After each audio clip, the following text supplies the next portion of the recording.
இது காலங்காலமாக தொடர்ச்சியாக பல பல நூற்றாண்டுகளாக இருக்கக்கூடிய அந்த ஜாதிய வன்மம் என்பது புதைந்து கிடக்கிறது நம்முடைய தமிழகத்தில் மற்றும் இந்தியாவில் முழுமையாக இருக்கக்கூடிய விஷயம்தான் அது.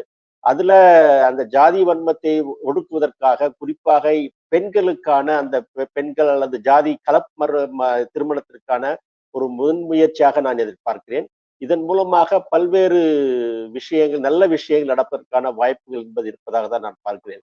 இதுல சமீபத்தில் ஏற்பட்டிருக்கக்கூடிய அந்த தாக்குதல் என்பது, அதாவது இந்திய கம்யூனிஸ்ட் கட்சி மார்க்சிஸ்டுடைய திருநெல்வேலி மாவட்ட அலுவலகத்தில் ஏற்பட்ட தாக்குதல் என்பது உண்மையிலேயே அனைத்து கட்சிகளும் கண்டித்திருக்கின்றன. அதன் மீது சிபிஎம்னுடைய மாநில சட்டமன்ற பேரவை உறுப்பினர் அருமை தோழர் நாகமாலி அவர்களும் அதன் மீது ஒரு உரிமை பிரச்சனை ஏற்படுத்தியிருக்கிறார். அதன் மீது விவாதத்திலும் கலந்து கொண்டு பேசியிருக்கிறார்.